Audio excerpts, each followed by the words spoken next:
Hello, everyone, and welcome back to Thick No More, which is fast becoming a really loud voice out there for people like me who got labelled growing up. I'm joined today by somebody I think who has become, in my humble opinion, one of the loudest and most respected voices in the SAN community. Some of the stuff she posts on Instagram has me in stitches. However, there are many strings to her bow, and I'll name a few for you. Sunday Times best-selling author, Send advocate, an entrepreneur, a campaigner. Someone spends a day, which is important to me, helping families navigate a system which, let's be honest, is pushing most of us to breaking point. Her book, Your Child Is Not Broken, resonated with thousands of parents because I think, in my opinion, it challenges something that many families are told directly, indirectly, every single day at the moment, that somehow their child is the problem. But what if that child isn't broken? So, Heidi Mavir, listen, I am so honored to have you on the podcast. Thank you so much for joining me today. Welcome. Oh, thanks for having me, Jay. I'm excited. I never need much of an excuse to chat shit with somebody. So, yeah, let's do it. Well, okay. I didn't ask if I was allowed to swear. I'm just opening with you can. shit. Listen, I fully expect you to. I'll be deeply disappointed if you don't. Let's put it like that. Excellent. Okay, so listen, same question everyone gets, right? And I get some really good answers to this.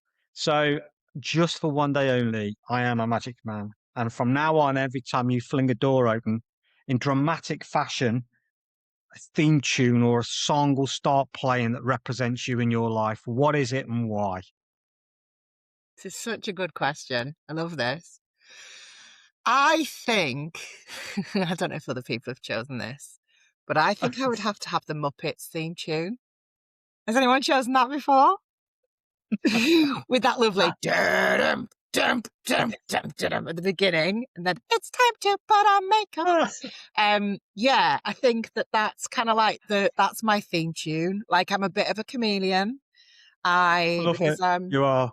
Because I'm late diagnosed, late identified. I'm masked well into my 40s. I've got like a heritage of being a performer, so like being on stage was the place that I always felt comfortable because I could be whatever I wanted to be and no one was going to tell me it was wrong. In fact, people told me it was brilliant that I was so good at pretending to be somebody else. And you know, the Muppets, what's not to love? Like maybe on the way in I'll have that, and on the way out I'll have Phenomena. Yeah, Phenomena. So listen, you know what I'm going to be doing now when I'm putting my Instagram posts on, so I'm telling people you're coming on the podcast. You know what the music's going to be, right? I mean, you can't beat. It's so good because it opens with that like trombone as well. Love a bit of brass. Yeah, it does. Yeah, and then you've probably got all these teenagers looking at us now going, what the hell are they talking about? Yeah, not very sensible, but imagine the response you would get if every time you walked in a room. I know. It's a great question, and I've had that is by far the best answer, by the way. I've had some really like emotional ones, and after I've gone away and thought about everything that they've said later on in the podcast, and thought, okay, now I get why you said that. Yeah, but that song actually for you is absolutely perfect. Yeah, it's a great song. It's a great song. You know, something you just said there before I start digging into where I want to go with you, because I really want to touch on some stuff with you that is right smack in front of everyone's faces at the moment. It always has been, but at the moment it just seems to be even more. But you just mentioned about masking there. So I did exactly the same. I masked for 47, 48 years, too scared to put my hand up and ask questions. Did you see yesterday that Tom Holland, who plays Spider-Man, refused to go on Saturday Night Live, host Saturday Night Live, because there was no cue cards because of his dyslexia? I thought it was amazing that he came out and said that. Look it up; it's brilliant. But what it made me realise is deep inside us neurodivergence, particularly ones that mask, and there are lots of adults masking now. I know lots of them that battle every day because they're in a position where they can't quit their job or change their job. It just shows how good actors we are, because we have to overthink and overcompensate for every single thing along that way. But yeah, look it up. He came out and he's refused to do Saturday Night Live Fair because the play. cue cards. I know, yeah. Do you So know, what respect for him? so I've got an English and Performing Arts degree, and Yeah, performing was always my thing. Singing was my yeah, thing, and then like acting was my thing. I went to uni. I thought I was going to be an actor, and one of the things that I do in my spare time for fun, but I get paid, is that I host burlesque and cabaret events, and I've done that for like right. 15 years. Um, Wow.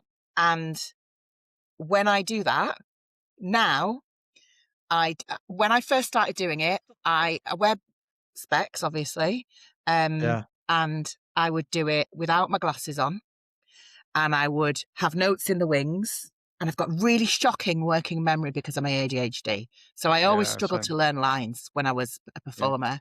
I was always much better at improvised stuff. I was in an improvised comedy troupe and stuff. Um, when I'd come off stage, read what I needed to say, go back on stage and say it. Now I host in my wheelchair, wearing my glasses with cue cards. And that's like, for me, that's the ultimate expression of where I've come with my yeah, unmasking. It's taken some doing, like, and yeah, it's had to be a conscious decision. Fair yeah. play to Tom Holland, though. Also, Yeah, I why know. won't they let Honestly, him use cue I cards? shared it That's on ridiculous. LinkedIn, and the statement that he came out with was wonderful. It's really, really, really cool. And you've just made me feel. You've no idea what you've just said. I'm presenting an education event in a couple of weeks' time, and I hate it. And I hate it because I don't.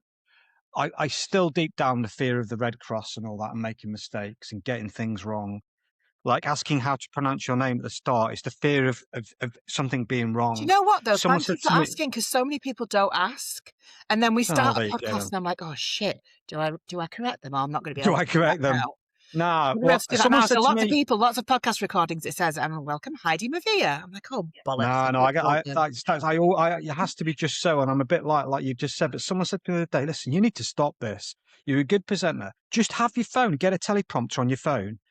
Who cares?" And I'm like, you know what? Yeah, I'm going to stuff this. I'm not going to battle my fears anymore and pretend that I'm trying to remember things that I clearly can't remember. And then I have those frozen moments where I freeze up, you know those moments. So I am, this time I've decided I've just downloaded a teleprompter today. So you saying you have cue cards has made me feel better. Right. First I question. have First sparkly question. cards that I buy from like Yeah. a craft shop, and I write it in massive letters because I can't really read without my glasses on. Yeah. Well, same. And I drop them, and I lose them, and I remember that I'm sitting on them. But I know I'm good Yeah. at what I do, and that's an accommodation that I make for myself, so I can do my job well, right? Yeah, So someone it was a fellow dyslexic said to me, he said, "Listen, you just needs to stop being stop pretending that you can do, and actually, you're presented to universities that are looking at inclusion and accessibility. So the fact that you're using your phone to remember stuff shows that you sure, care. So just shut up and just get on with it." I'm like, yeah, yeah. I'm gonna do it this time. I'm not gonna stress out anymore Do you about know it. You what? A know? big part of it for me around that unmasking of like those kind of accommodations is when I Yeah, needed to start to use a wheelchair, I had to yeah, unpick a lot of stuff around my own internalized ableism and telling myself that using a chair or mobility aids was giving up, or, how that looked, and, all of that. And I think that this is like the extra benefit from that. I wouldn't probably have felt okay using cue cards yeah. until I needed to use a wheelchair. And then that really challenged everything that I thought about myself and Yeah, disability and accommodations. And now I'm like, so just so you know, I'll be include cue cards, I'll be wearing my glasses, and I'll be in my wheelchair. That's all right, isn't it? And they're like, yeah. yeah, yeah. I think that the moment you just kind of like let go, like everything, the moment I stopped pretending, and stopped asking my wife, "Hey, how do I spell this?" when I'm sending a message or typing an email. The moment I stopped doing that, I'm not saying I felt better, but I felt like, well, I don't care now when I put my hand up and ask a question, even if I know in here it's killing me going, "That's a stupid question. Everyone's going to look at you. You're going to get called thick again." I just do it now. I But just it's do it and I ask a exhausting, isn't question. it? It's It's, exhausting. oh my. trying to It is. pretend and do the extra work required. Oh, And, you know, like yeah, when I'm working with people, when I'm working with other businesses and I'm coaching them, you know, I'll say there's no such thing as a stupid question. And you can guarantee someone else wants to ask that question. I need you to yeah, be brave. I don't know if you know, yeah. there's a really amazing comedian called Barbara Nice. She was on like Phoenix Nights and stuff. She's incredible. The actor is called Janice Okay. Connolly, and I love her. And she has a joke Yeah. and she says, um, if you've got any questions, love, it's during her act. If you've got any questions, love, just put your hands up and ask, because if we'd all done that at school and asked when we didn't understand things, we'd all know how to do fractions by now. And I'm like, Wow. yes, Barbara, you know, Yeah. like, Yeah. yeah. Listen, we're coming on to schools in a minute. Don't you worry. We're definitely going to talk. I'm not letting that one go. Even if we're 2 hours into this podcast, we're still talking about schools. Right, listen, I want to talk about your book really quickly, right? Because the title, Your Child is Not Broken, like I was quite emotional for me because where are we now? Friday. So a few days ago, I was speaking to a family who are really, really struggling at the moment. I mean, like, and it was getting to me a bit. And the lady said to me, she said, look, I just don't, we're broken. She's broken. I don't know what we can do. Um, when I was doing my research into you for this podcast and I came across that, I was like, bloody hell, like, why the title? It's such a powerful title. You know, why choose those words? Tell me a bit about it. Do you know, the title came, so the book is about my experience with my son who, when he was 15, crashed out of school, like went from full Yeah, attendance to nothing within half a term. And I didn't know what was happening. yeah, He like was in full blown mental health crisis, and it was really frightening. And we went through a period when he couldn't leave his bedroom. It was just freaking awful. yeah, And from the beginning of that experience, I had no experience really in SEND, special educational needs and disabilities, or in, you know, the school system beyond having been to school myself. I'd done a bit of like behavior support supply work when I was like in my mid 20s. That was it. And I yeah, had no clue, but naively thought that what would happen would be I'd go to school and I'd say, he's not great. I don't know what's happening. It's been suggested that maybe he's autistic, and that they would go, don't worry, we've got this. And yeah. actually, the total fucking opposite happened. And I remember the first meeting, them saying, do you think maybe he's picking up on your anxiety? And, Oh my God. you know, Wow. he's fine when he's here. And, you know, someone alluded to whether it was maybe the fact that I was a single parent. There was all kinds of shit. And I remember coming away from that meeting and thinking, God, there's something wrong with him. Like, and then like a good 6 months of looking at him through this lens of, if he is autistic, what does that mean? And like, I totally lost sight of him, completely, Yeah, like, was just looking at him through this really medicalized, pathologically, like, that word, yeah. I know what you pathologized mean. lens. Yeah, Um, and when I was writing the book, there were lots of different titles that we were playing around with. And my editor said, what do you want people who read this book to know? And I said, I want them to know that their kids are broken. And she yeah. said, I think that's your title. So it came from It's an that. amazing title. Um, I follow up on that then. So I know that you help a lot of families. I don't expect you to give me a figure, but I just want you to try and look, just for clarity, there are loads and loads of parents that listen to this podcast. There are also loads of educators that listen to it. And at the moment, about 27 different countries. So some of the stuff we're going to talk about, I'm going to have to try and break down for people so they can explain because it's not the same, sure. you know, in different countries. But just give people an idea roughly of how many parents genuinely believe that their child's broken by the time they find you, for example. I think that by the time they find their way to us in our community, most parents think they have failed their children, and they think that their children have no future, and Yeah. a good 3/4 of them think there's something wrong with my child and I don't know what to do. Like, Yeah. I I think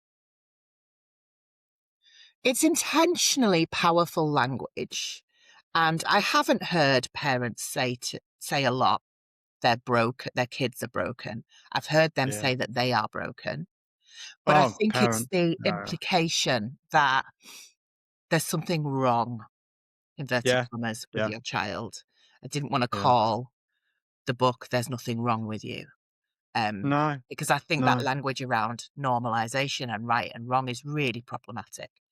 But I Yeah. think, we have thousands of parents in our community, and we all share that experience of having sat with someone who we felt should have known better and would have helped us, and we've been made to feel that it's something we're doing wrong or that there's something wrong with our children. I think that's a Yeah. universal experience. I think mum and dads just want to be mum and dads, don't they? They don't want to Yeah. be. They don't want to be lawyers and scribers and readers and everything else that involves when a child comes home from school. They just want to be mum and dad, and Yeah, and I think that. we trust schools to take care of our kids, and Yeah. we trust them. Don't get me wrong, I think teachers are incredible, and, Yeah.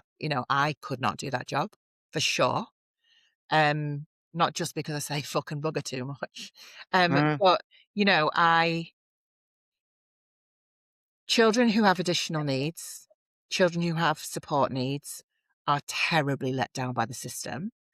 And yeah. part of it is the system is rooted in this doctrine that it's it's not their fault, and it isn't No. their fault that children have additional needs, but there's a lot of, if only your child would insert whatever it is that we want kids who Yeah. can't do things Yeah. Yeah. to do, Yeah. right? I get you. We can't teach your kid if they can't sit still.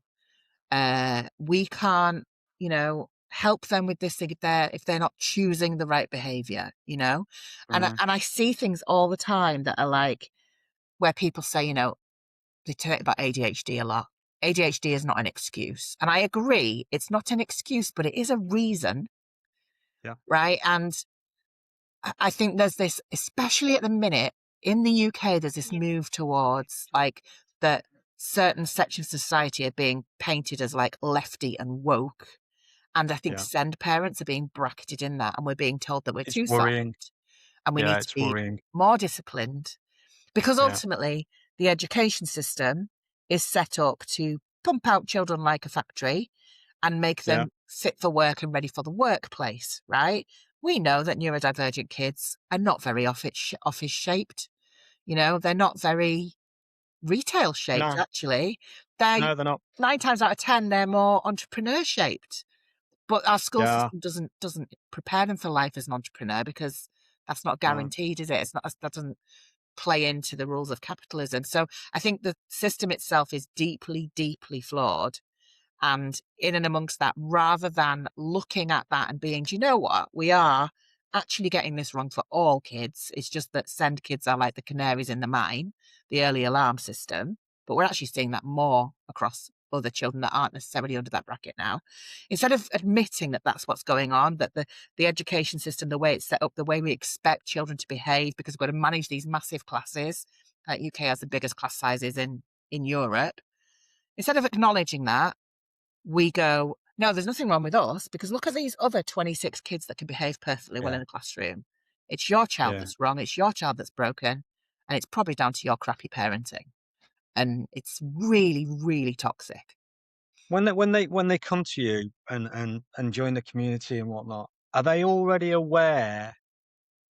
Do they have an idea in their mind that it's the environment, the classroom environment that's the problem, or do you find yourself having to gradually build that into them for them to comprehend exactly what you just talked about? That, hey, listen, it's no good you sticking and you're a divergent child on a linear path where they've got to pass an exam at the end of this little journey that they're going to go on, which you think is so perfect and has been perfect for God knows how many years. it isn't.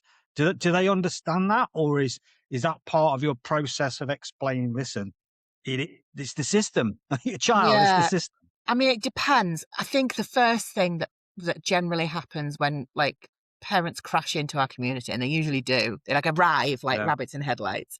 And it's usually yeah, because they find me and my community because their child has stopped being able to go to school consistently.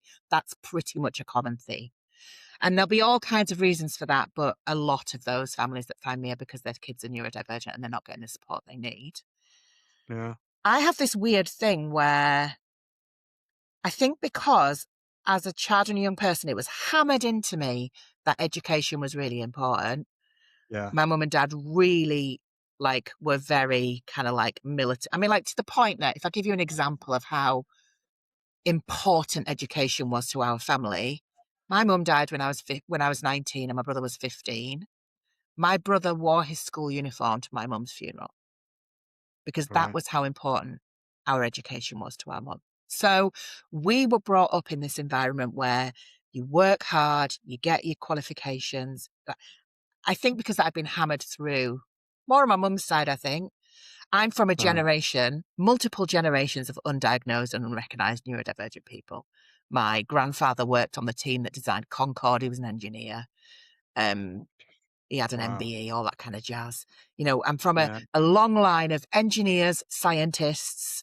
Many people in my family have their own Geiger counters. Do you know what I mean? We're like autistic as fuck, but no one ever clocked it because we protected ourselves by, right, let's just channel that, right? yeah, And so for me, I had to do a lot of unpicking what I thought about education because I was of the opinion that education above all else, attendance matters, behavior matters. Now, I'm not saying it doesn't, but it doesn't matter as much as mental health and well-being. no, It you're dead doesn't right. matter as much as your relationship with your child or young person. No, And I and I still believe that it's right and proper that children and families who want their children to be in school should have that opportunity. Just because it's yeah, difficult doesn't mean that we shouldn't make accommodations to make it possible. And then on the flip side of that, I know that 70% of PDA kids, pathological demand avoidant profile children, like my son, aren't in school full time. So I never went as far as let's just sack it all off, let's all home educate. I do have people in my community who do that, and I think, oh, maybe I should have done that. Do you know what I mean? But when I hit that problem at the beginning, I was like, there is no way I'm home educating. I had lots of stereotyped ideas around that. You know, I was like, look, I know I yeah, had a home birth, but I don't knit yogurt. Do you know what I mean? Like, yeah. No, you no, know what I I get what mean? you Like, mean, I and was like, I want my child you've to have qualifications because it was hammered into me so hard, yeah, you know? and you've touched on something there as well. And you probably didn't even mean to go there with it, but just to interrupt you for a second, Yeah. what I always and I this was on LinkedIn on I don't know Tuesday. Someone put a post on about AI, and I commented on the post saying, "Could you imagine?" It was relating to education and the use of AI, and I said, "Could you imagine if we gave everybody in a school setting the same technology to learn?" Not just a neurodivergent child, because I knew I'd get a response. And the response back was, "Well, what's wrong with that? I don't understand what's wrong with that." So I replied back, "Well, you're then automatically sticking a label on that child's head saying, 'Oh, we're going to give you that.'" I said, "Do you think that child's using that technology? Probably not, because they're too reluctant and too scared to, because they don't want to stick out like a sore thumb. If you give everybody the same technology and encourage the use of it," I said, "the UK would be a completely different place." Again, I I waited agree. for the response and I got one back, and they went, "What do you mean?" I said, "Well, instead of worrying about the money that we're having to pay into schools to make schools better, we should be looking at the end result we get out, because we'd be churning out scientists, CEOs, like world Brain beaters, surgeons, inventors." you know, or Correct. people who And you've work in just popcorn factories if they want to do that. Like, you know, like exactly, whatever you want. exactly. You measure It your own success. totally. Do you get me? But it's just this fear for me. I mean, you also mentioned about, the way it's going, the country, and the, sort of the politics. question for that popped into my head when you were talking about that is, what do you think is the biggest sort of, what's the word I'm looking for? Come on, brain. Misconception that society, particularly in the UK, still has about neurodivergent children. I think it depends on the kind of neurodivergence. I think Mm. that the stereotype around ADHD kids is that they are disruptive and they turn tables over. The misconception about autistic kids is that they can't form friendships and that they'll have some kind of special savant skill. So, like when autistic kids aren't great at maths, it's like, oh, they can't be autistic. They're not great at maths. I'm shit at maths. Yeah. I'm autistic as fuck. Do you know what I mean?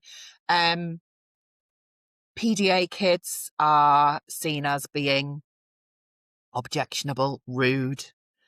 I think PDA kids are absolutely freaking fantastic. I love that profile of PDA when they just say whatever the hell they like. I love that they're little rebels and that they just, I don't know if you've watched The Assembly, which is a show that's on, I think it's on BBC or I don't know. Basically, No, it's I haven't. a panel of autistic and learning disabled adults interviewing celebrities, Wow. and it's freaking brilliant. And some of the celebrities don't know what to do, but the conversations, because some people in Yeah. that room will just say what all of us would like to say, Yeah. Yeah. but we're all too scared to say it. But I also No, think totally. the thing with particularly with autism, there is so much stigma around if your child is autistic because of that thing of goes one of two ways. Either our autistic kids are expected to be like Rain Man, or our autistic kids are Yeah. expected to have such high support needs that they won't be able to have a fruitful life. And Yeah. we have to be really careful because autism looks different in every person. And we have to be really Mm. careful as speaking autistics that we're not leaving non-speaking autistics out in the rain. Do you know what I mean? But I Yeah. think it is all based on stereotype. And I 100% agree with you. If we made accommodations for all kids in classrooms, if we just had ear defenders in classrooms and we Yeah. had enough for every child in that classroom to use them, then kids who weren't identified as neurodivergent but were feeling overwhelmed and needed to just give their brain a bit of a rest could put them on. Yep. And you would see 100%. such a difference. Yeah. But 100%. they there's this thing of, oh, well, no, we can't have a class full of kids wearing ear defenders. Why not? They can still No, hear, absolutely. And or if we you're gave dead all right. kids, if we let kids use spell checker software like all of us do in when we're adults, Just simple, simple or a things, you know. calculator, or cue cards, or Yeah, which, hey, listen, hang on, let's be honest though, right? That word you just used there, calculator. I mean, I remember it. I remember starting to use them in school when they became available. But even calculators were frowned upon once yeah, upon a time, yeah, right? Oh, that's cheating. that's cheating. You, That is. you don't think twice about taking your phone out now and working out a sum. I mean, like, it's beggars belief. And if we want to progress and we want to be a better country, in my opinion, the way to do that is to give these kids what they need. Stop being penny pinchers. And I know it comes down to politics and money and greed and all that, and we're going to get onto all that. Don't you worry. But I just think instead of worrying about what we're putting in the front end, all those pile of coins, think about what you're going to get out the back end. The next inventor of the most incredible product that everyone purchases, or like you said, the next brain surgeon or the next person that cures cancer, or that's The what next you get out incredible of it. poet or musician or Correct. artist Correct. or whatever it Yeah. might They're, be. they're all there. They're all sitting there. You know, look, Tom Holland. We just spoke about Tom Holland. He's masking. He's been masking his whole life, and it's all there. They're all there. They're all hidden. You just need someone to unpick that box and let it go and go. You know what? Stuff this. Let's just try it and see what happens. That would take such a massive shift, though, within the system for us Oh, to actually decide that we're going to give children and young people freedom to, like, I and saw something the other day on social media. It said, imagine if on the first day when kids arrived in school, like, they don't mean reception, they mean like when they're first getting into, like, when they're going to do yeah, sixth month learning. instead of on the first day, we worked out what they could and what they couldn't do, like where their gaps were in numeracy and literacy. If instead of that, we went, what are they really good at? And we chased that with them, my God, what would we be getting at the other end? But instead we're relying on these like gifted programs to pick up these extraordinary Yeah. children. And there are tons of kids who could be extraordinary in particular things, who, like, if you really lent into it, would take such a massive shift though in the mindset of Yeah. it's a big risk, and it would be Yeah. terrifying for the adults in the No, classroom to give kids the I freedom they I need. totally agree. But if Totally we agree could, with you. but if we could get to a situation where we were educating our children about how to communicate their needs, how to set boundaries, how to ask for help when they needed it without shame, how to Yeah. regulate, how to co-regulate, how Yeah. to, like, how to speak to themselves in a kind way. Yeah. Like, these are the Absolutely. things that are genuine life skills, because we have Yeah. calculators and we have AI, Absolutely. you know? Running a bank account, Yeah. presenting like I've just taught you that I've got to present. These kind of things are things that when you leave school, you need life skills. Yeah. You know, and I agree with you. You'd need someone with balls the size of planet Earth to come in and go, you know what? Stuff this. We're not doing it your way anymore. We're doing it my way. My head's on the block. But I tell you, honestly, that if somebody did it, we'd have a country of world I mean, beaters. we do have that in the unschooling community. We have Yeah. parents who are educating their children in that way. And there's a lot of side-eyeing going on. Like, oh, what are they going to do? What kind of results are coming out of that? Are you seeing anything, I mean, we're or is it too early to seeing tell? kids who, if they were in the school system, would Yeah. be in mental health crisis, and they're not in the school system, and they're not in mental health crisis. Like, that's a win for me. Yeah. Like, if we had a system that, and this is a really crude analogy, but I'll go with it. I think as someone who has a physical disability, I'm probably allowed to do this, but we'll see. If we had a system that cut the hands off of 1 in 5 children, Yeah. and 1 in 5 children lost the use of a limb by being in education, we would stop doing it. No, totally. But we have a system that impacts the mental health of our children and young people to the tune of 1 in Yeah. 5 in most classrooms. By the Yeah. time they're 15, 1 in 5 children will experience mental health crisis or a mental health difficulty of some kind because of the school environment, and we're pretending that that's not happening. And we have Yeah. 1.3 million kids persistently absent from school in the UK. Like, it's a crisis, and we're ignoring Yeah. it, and No, totally. Yeah. we're throwing crappy PR at it, and we're not listening to the people who, yeah, I don't. We're not listening to the people who know what really is required. And, we're not even making really obvious choices about, for example, class sizes, Yeah. Yeah. which Yeah. Yeah. Yeah. we could No, totally and that's one of should my be big doing. bugbears. Yeah. So, all right. Sorry, I Uh, ranted. Sorry. no, no, no, no. I want you to. I want you to because it's important. People need to hear this, and people need to hear it because I don't want people to think they're lost. Yeah, like you just said, your child's not broken, but there's so much. I've still got parents sitting, listening, thinking, "What the fuck do I do? Yeah. What do we do? I don't know what to do."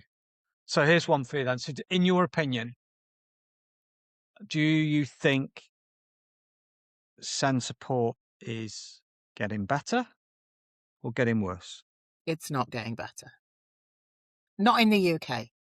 Yeah, The new sandpaper reforms that are coming in are talking about earlier identification. Now, earlier identification is absolutely something we need, yeah, but it's at the cost of better provision across the board for children who have more significant support needs. And yeah, the investment just isn't there. We're just not seeing the resources. And, and the government is saying, well, we're committing this amount of money. They spent more money this week on backing the new Universal Park yeah. than they're That's sort of, spending on education this year. What the yeah. fuck? Don't get me wrong, I'll be I there don't, in the queue. I'll be going on I the don't roller get it. coasters. But No, I don't get it. it's just not. And I think the thing that really concerns me is that the things that are coming up and that you hear Send Advocates speaking about are the things that Send Advocates have been speaking about for 20 plus years. Things Yeah. haven't changed. We're No. still fighting the fact that we fine and prosecute parents and carers of kids who are too unwell to attend school. I delivered a petition on that 5 years ago to 10 Downing Street. Nothing has changed. They are not listening because it's inconvenient. We're inconvenient. And so Mm. we're painted as inconvenient because it would be very difficult to change the system. It would take a Yeah. huge overhaul. And don't get me wrong, I think the government that we have now have got intentions to make some significant changes, and they're still missing the mark. We're still failing Yeah. I remember thousands. when they got in, which would have been the October, and I know it's the October because that's when we moved. We moved around that sort of time. And I remember, obviously, I work in education. So I speak to schools, universities, you name it, across the UK. And at the time, I remember speaking to one particular head who was particularly concerned if Labour got in because it was an independent school. And he said, listen, I have no problem like being taxed VAT on the school. He said, but what the misunderstanding or misinterpretation from the government that's going to be is that everyone's rich that sticks their kids in independent schools. Now he says if that money's going into the right place, then fine, I'm good with it. I haven't actually spoke to this gentleman, but you've just triggered me. That'll be my next email tomorrow or Monday. Where's that money gone? Because Mm. they've had all that tax. We've seen some schools closed down. They've taxed that 20%. And we were kind of told, me and you, hey, listen, don't worry, we're going to stick that back into the system. Has it all been spent on PR? I don't Yeah, know. is it ring fenced? Is it being, it's, I don't know, Heidi. I'll share with you, and this is something I'm not proud of, but I was privately educated. So I didn't go to a state school until I was, I went to a primary state school, and Yeah, then my mum and dad I think my grandparents paid for it, sent me to a private school. It wasn't a particularly good private school because I wasn't clever enough to get into the good private school that my brother went to. Um, yeah, but the reason they did that was because of their obsession with education. And I think they knew, no, I don't even think, I know they knew I was really skilled in creative arts. I was a great mm, writer. I loved art. I loved performing. I loved music. I was terrible at maths, physics, chemistry, the stuff that, kind of yeah, counted in our family. And they made the decision to put me into a private school for first year to fifth year, as was, what's that now? Year nine to yeah, whatever. um, yeah, because they knew that those class sizes were smaller. There was only 16 kids in my maths class. There was 4 yeah. kids in my French class. Do you know what It's I mean? crazy, right? And I mean, I wasn't happy at school. I hated going to school. I hated that school. I was terribly bullied. I was one of only 3 day pupils in my year, and it was horrible. And I think had I been in a mainstream state school, it would have been even worse. Yeah, So you'd have got destroyed, I think, I think I probably. only got through it because of that. Like, I only went to school because my dad put me on the school bus every day and picked me up Yeah. off the school bus every day. If I'd had to walk to school, I probably wouldn't have gone, you know? I know, and So, again, you're touching on some stuff here that I hear a lot, like parents saying, "Well, yeah, we're gonna literally gonna stick it on a credit card. yeah, This is gonna break us. yeah. I don't care. We're gonna put them in that school because at least I'll have a chance." And every part of my It's, like socialist heart hates that that's true for me. And um, also, two things can be true, right? I'm super grateful that my parents did that for me yeah, I can because imagine. I can remember GCSE results day and we went to get the results. And I remember crying. And my mum was like, "Are you happy?" I was like, "I don't have to resit maths." That was all I cared about, was that I'd got a There C you in maths. I go. didn't have to resit. It's crazy though, Yeah. isn't it? It's just bonkers, and I don't know. All right, okay. So another question, and my brain is like I'm stacking them all. Yeah, And sorry. Huh? no, no, no, no, no, no, no, no. Don't be. I love the fact that That's you my can thing. I just go off apologize as for much as you everything. want. I'm a But I just reformed people pleaser. no, but there's some stuff that I really want to ask you, and again, like the stuff that's really doing my nut in at the moment. So one more question about this sort of subject. So, and you can refuse to answer this. I'm going to use the word lie. All right, and that's probably because I can't think of anything else. Deceive. All right. What's the biggest deception you think that parents are being told about Send right now? Yeah, I know. Christ. Can I only pick one? That's like asking me to pick a favorite child. I have only got one child. But um, I think the biggest lie that parents are being told about Send is, this might get me in trouble, is that educators understand special educational needs and disabilities. I hear you. No, And I I'm hear you. afraid to say it's just not true. No, I hear you. And I think that's intentional because I Mm, think people who get into teaching, people don't become teachers because they want an easy life. They definitely don't become teachers for the money. no. People become teachers because it's a vocation, it's a calling. They love kids and they want Yeah. to give kids the best start in life. I genuinely believe that there are very few teachers who don't feel that way. Maybe the system knocks it out of them a little down the line and we lose some people, but that is why people get into teaching as a profession. It's a calling, it's a Um, vocation. And I think if the system was honest with teachers about what it's really designed to do, which is to churn out well-behaved little robots who will pay their taxes and won't be inconvenient, people would never join the profession. no. And Sen And there's kids the don't hand. don't They're leaving in abundance as yeah. well. This is the trouble. The Yeah. the attrition rate in education at the moment, Oh, it's shocking. No, I know. awful. Yeah. And you know what I think might be happening? We've had this for a while, we've had this them and us for sure. And, the powers that be have done a great job on turning Sen parents against teachers and vice versa. And it feels like we're Yeah. fighting. And I definitely felt like that when my child was struggling in school. I felt like some of the educators that I was trying to get help from were working against me. I felt that. Yeah. Yeah. And Yeah. there was like this really strong culture of parent blame. But I'm seeing a shift and I'm seeing actually that Send parents are going, oh, we're getting fucked over and teachers are getting fucked over as well.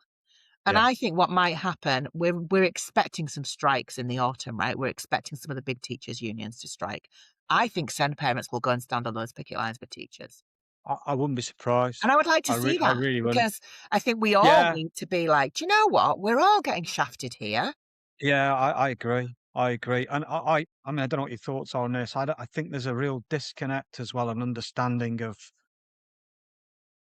from the government what these parents and what these families, what it looks like to live with this, to deal with these battles every fucking day Yeah, of either my child want to go to school, my children are struggling with mental health, my child can't read properly, my child's been bullied, whatever it might be. I don't think they fully I don't think they understand have a fucking what clue. families And go I through. think the reason why they don't have a clue is because a lot of them had a similar education to me, which is that they were privately educated. Yeah, And when you are privately educated, you benefit from everything that goes with that: smaller class sizes, better attention.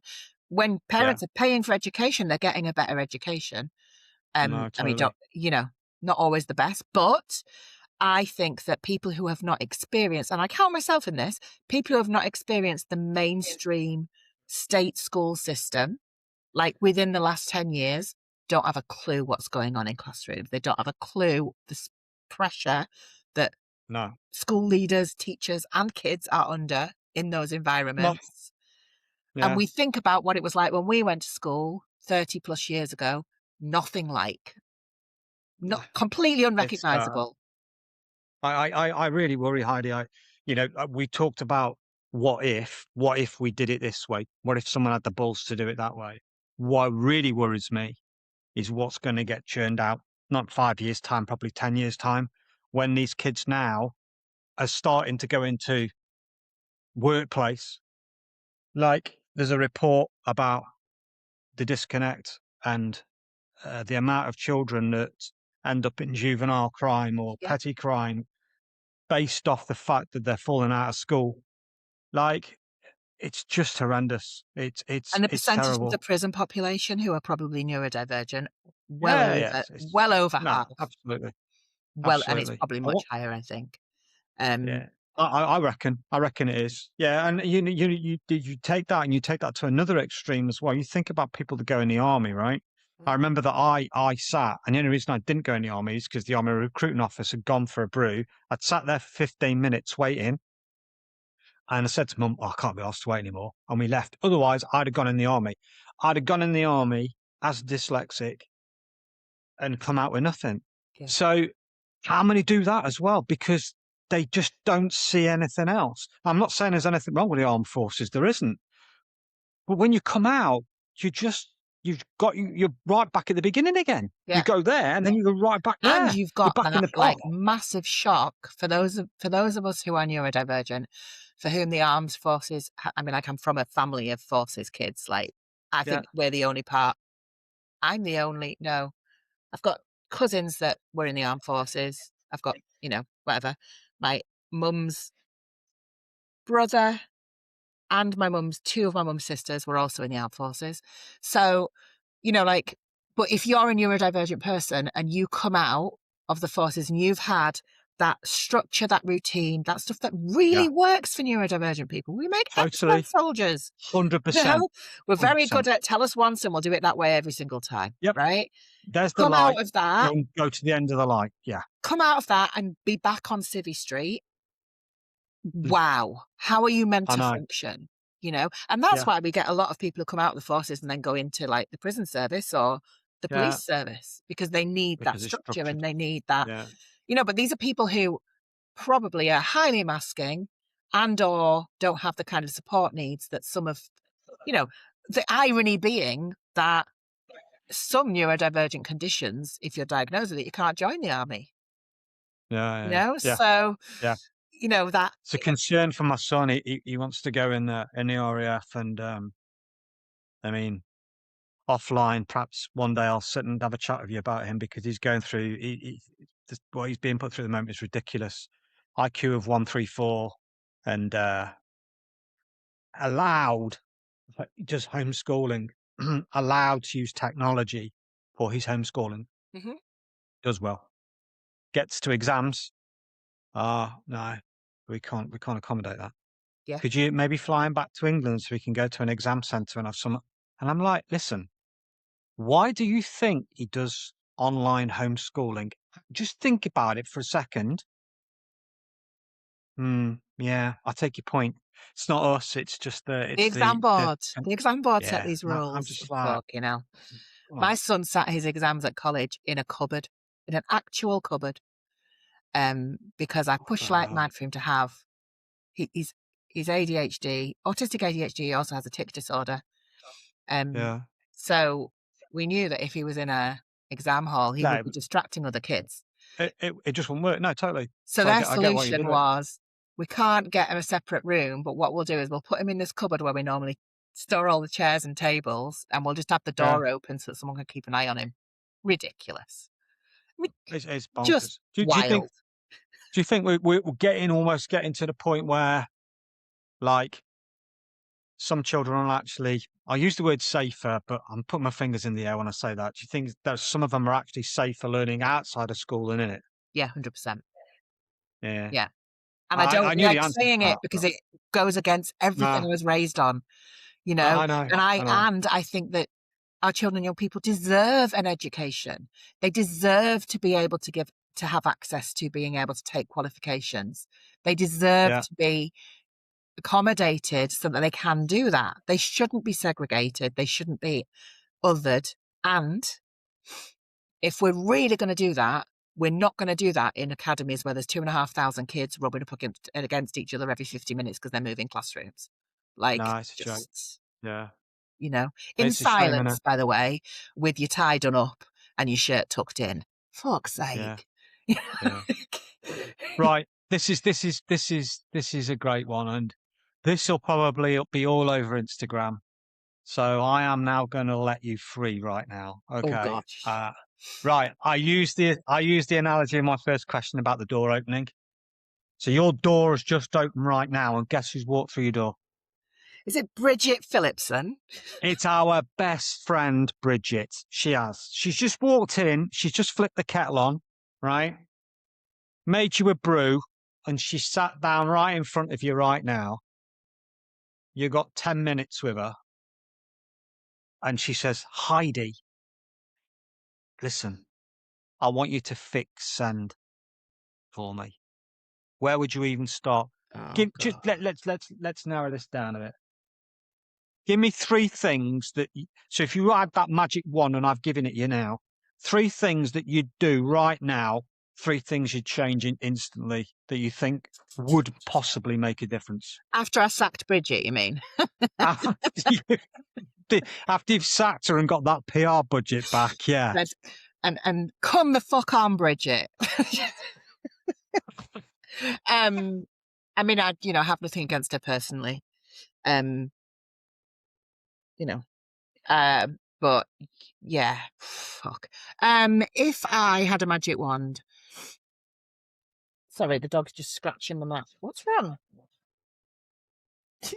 If I had a magic wand and I could fix send, I mean, I think the obvious and the thing that we all say, and then we're told we can't do it because it's too expensive, is that class sizes are way too big. We Yeah, want to be halving class sizes, yeah, I that would agree. make a huge difference to every single pupil immediately. And the teachers. And the teachers. And the teachers. So that would be the first one. Okay, good. The second thing that I would like to see is, and again, this is a culture shift, is the move away from this hierarchical system that we have in schools where, Yeah. you've got your senior leadership team, and then you've got your head of years, and then you've got your teachers, and then you've got your TAs. And it's very hard to Interesting. break through that. Parents don't Yeah. really get, you have to join the PTA or the board. I lasted about 4 months on the board of governors at my school's academy. I wonder why. And I didn't get sacked, but I ended up having to leave because I was scared I was going to punch somebody. And I was very inconvenient. Um, that theory of like, if you want to make change, you do that from either in, above, or beyond. For some reason, Yeah. I thought I could do it from in the system, but whoops, no. But that thing of like the people who get heard are the people who say yes all the time, and the people who Yeah. don't say yes don't get heard, that get sidelined. I get what you mean about all these layers, though. I get it. Especially in the academy system. Yeah. Like, I would scrap academies straight off. I think Interesting. academization in the UK is probably the biggest mistake we've made in education in the Yeah. past 50 years. Yeah. The moment you turn schools into businesses, Yeah.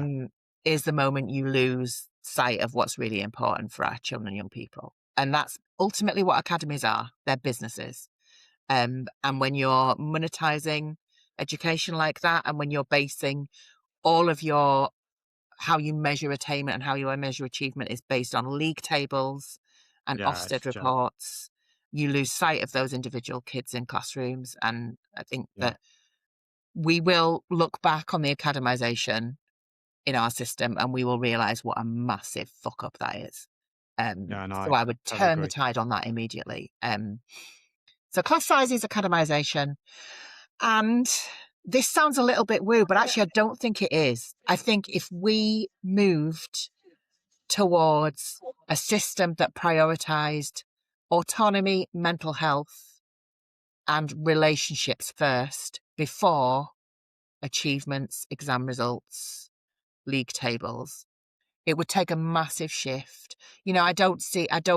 I don't think we need to have kids separated by age group or by attainment levels. I think we should be batching children according to what they're excited by, what they're good at, where their Yeah. passions lie. But like, that's Yeah. Which is what they very do. Which is what they do in the mastery schools in Australia, right? right. Have you It's pretty same radical. thing?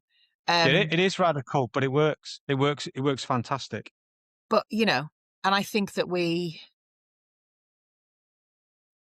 just have to stop treating kids like this thing of there is a systemic belief within the education system. I'm not saying that individual teachers believe this, but this is across the board. This is kind of like systematic, like doctrine and culture that Yeah. kids are right little bastards.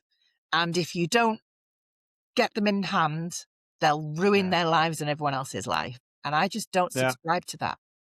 I No. think that we need to move towards actually, there's so much potential in our children and young people, and Totally. we need to stop trying to put them in a straitjacket.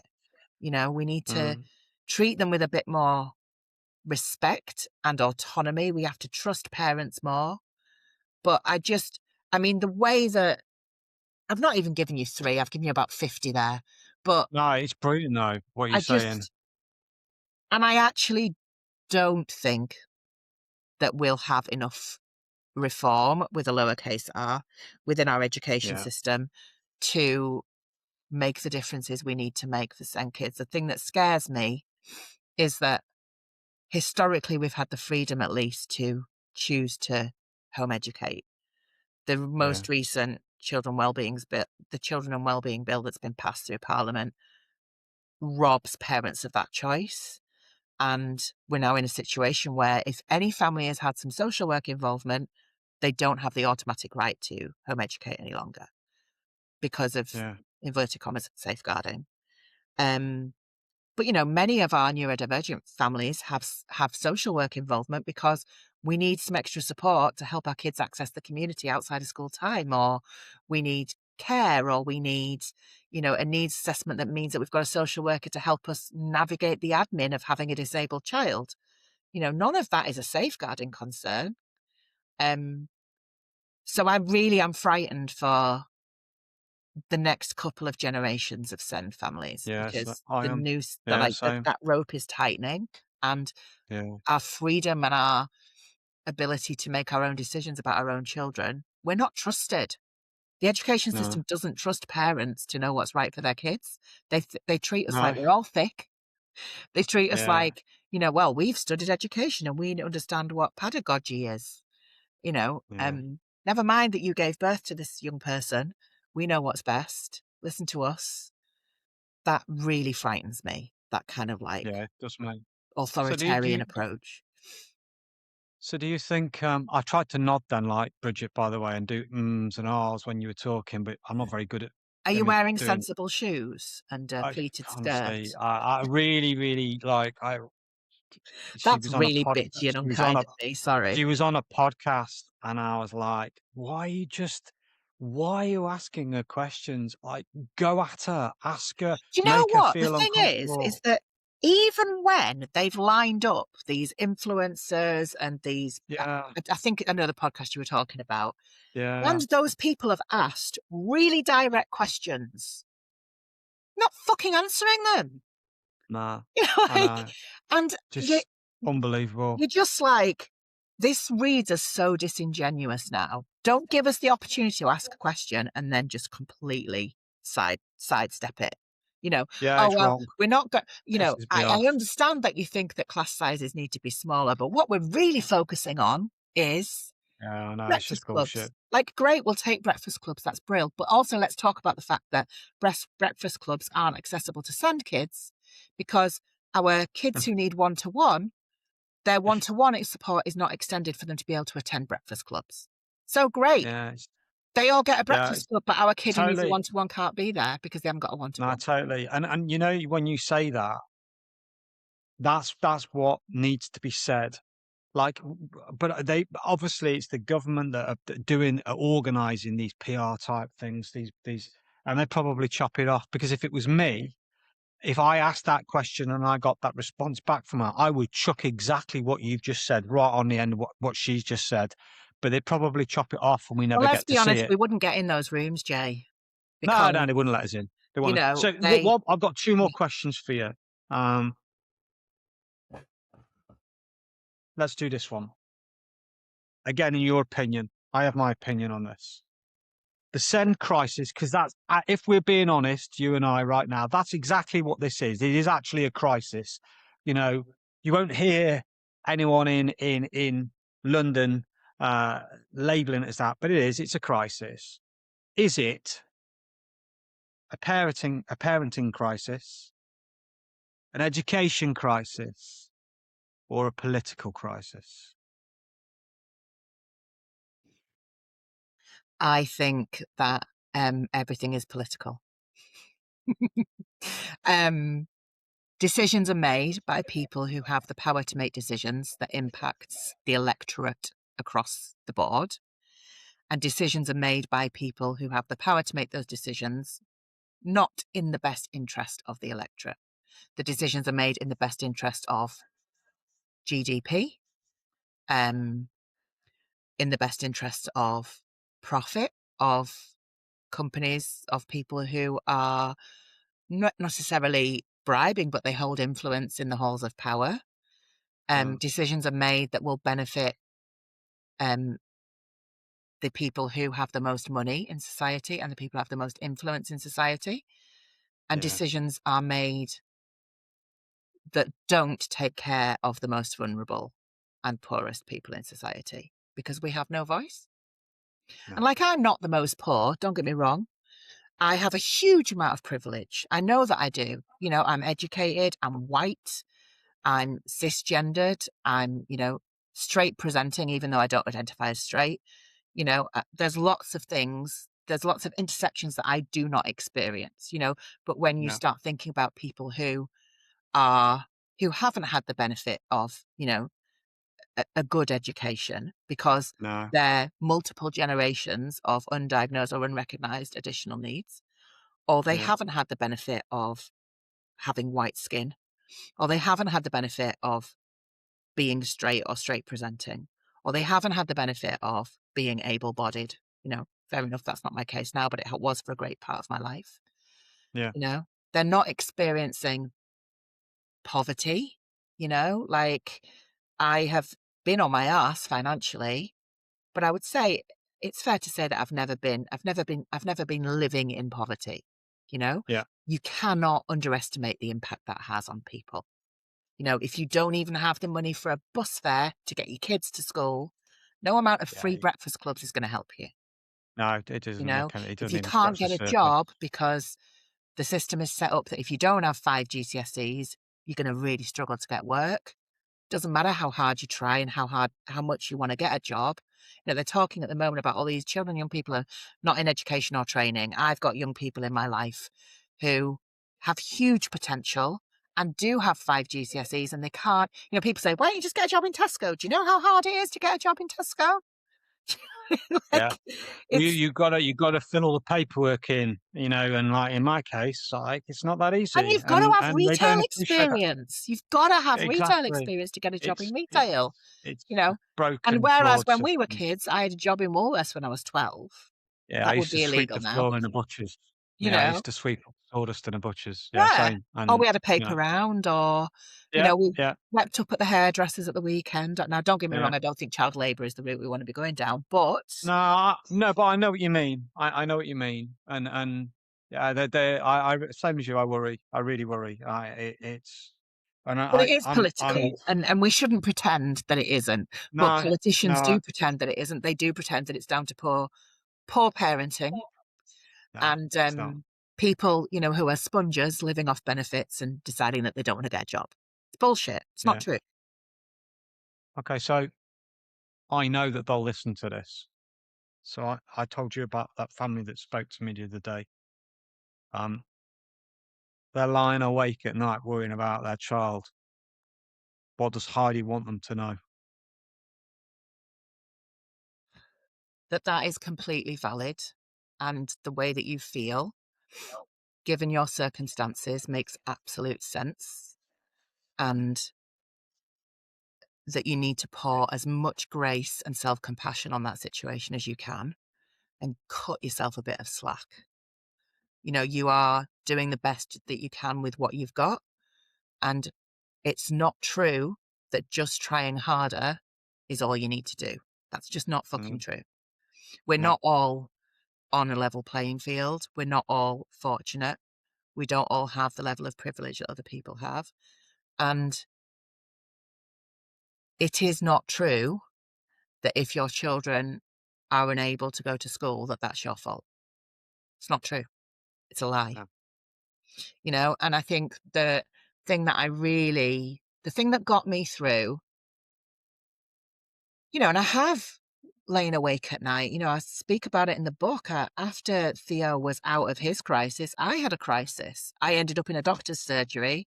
This probably needs a trigger warning, but I'm going to talk about significant mental health challenges.